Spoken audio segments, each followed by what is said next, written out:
नमस्कार, माधवीज किचनमध्ये आपणा सर्वांचं स्वागत आहे. आपली आजची रेसिपी आहे राजमा. ऐकायला जरा वेगळं वाटतंय. आपण आपल्या महाराष्ट्रीयन भाषेत वागा घेवडा म्हणूयात. याची भाजी किंवा उसळ खायला खूप चवदार लागते. चला तर आपण रेसिपी स्टार्ट करूयात. इथे मी गॅसवर कुकर गरम करत ठेवलेला आहे. यामध्ये साधारण 2 चमचे मी तेल टाकून एक मीडियम साईजचा कांदा चिरून भाजायला घेतलेला आहे. कांदा व्यवस्थित भाजून घ्यायचा आहे. कांदा भाजत असताना आपल्याला यामध्ये अर्धा चमचा हळद टाकून व्यवस्थित परतून घ्यायचा आहे. गॅसची फ्लेम जरा फास्टच ठेवायची आहे. आता आपण यामध्ये पाऊण चमचा मीठ टाकून परत छान परतून घ्यायचा आहे. इथे 1 वाटी मोठी भरून घेवडा घेतलेला आहे. तो आता आपण मिक्स करूयात व छान परतून घेऊयात.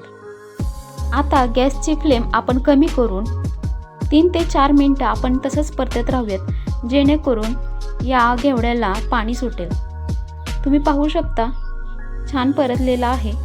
असं परतल्यामुळे भाजीला आपल्या छान टेस्ट येते.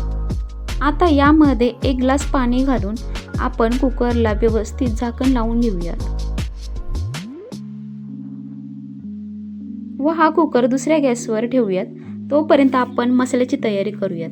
आता इथे पॅन गरम झाल्यानंतर मी साधारण अर्धा कांदा, 3 ते 4 लवंग, 2-3 मिरे, 1 दालचिनी एवढं भाजायला घेऊयात. आपल्याला इथं 1 चक्री फूल पण लागणार आहे. ते आपण नंतर तेलात भाजताना टाकणार आहोत. आता हा मसाला व्यवस्थित भाजून घेऊयात. तुम्हाला हवं तर तुम्ही इथे थोडंसं तेल टाकून भाजू शकता. छान भाजून झाल्यानंतर आपण गॅस बंद करून एक मिक्सरचं भांडं घेऊन 1 चिरलेला टोमॅटो साधारण मीडियम साईजचा बारीक करून घेऊयात. टोमॅटो बारीक करून झाल्यानंतर हे मिश्रण आपल्याला बारीक करून घ्यायचं आहे. बारीक जर होत नसेल तर आपण थोडंसं पाणी ॲड करू शकतो. आता आपला घेवडा शिजलाय का नाही ते पाहू. बघितल्यानंतरच कळतंय की तो छान शिजलेला आहे. तुम्ही पाहू शकता घेवडा छान शिजलेला आहे. आता आपण ह्याला फोडणीची तयारी करूयात. इथे पॅन मी परत गरम करत ठेवलेला आहे. आपण यामध्ये तूप किंवा तेल ॲड करू शकतो. इथे मी साधारण 1.5 चमचा तूप घेतलेला आहे. तुम्ही हवं तर तेल घेऊ शकता.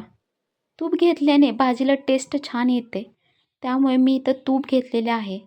आता हे तूप छान आपण गरम करून घेऊयात. गरम झाल्यानंतर मी 1 चमचा आले लसूण पेस्ट टाकलेली आहे व छान परतून घेत आहे.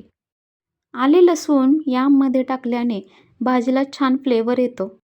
आता यामध्ये आपल्याला तमालपत्र टाकून व्यवस्थित भाजून घ्यायचं आहे. आणि तमालपत्र भाजून झाल्यानंतर आपल्याला हे चक्री फूल टाकायचं आहे व छान भाजून घ्यायचं आहे. चक्री फुलामुळे सुद्धा भाजीला छान फ्लेवर येतो.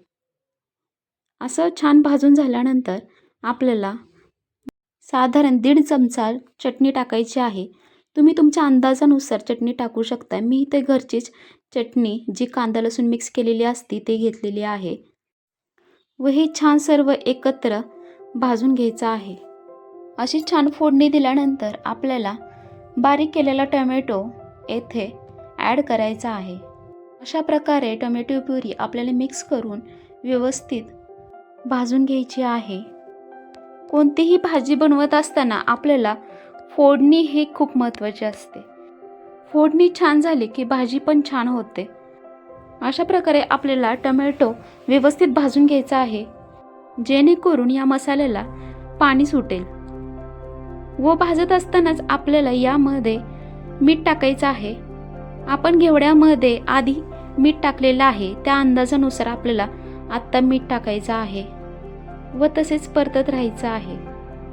परतत असताना आपल्याला कंटिन्युअस हा मसाला हलवत राहायचा आहे, जेणेकरून तो खाली लागू नये किंवा करपू नये. छान असा खमंग वास येत आहे. आता आपण यामध्ये धने पावडर टाकून व्यवस्थित भाजून घ्यायचं आहे. मसाल्याला छान तेल सुटलेलं आहे.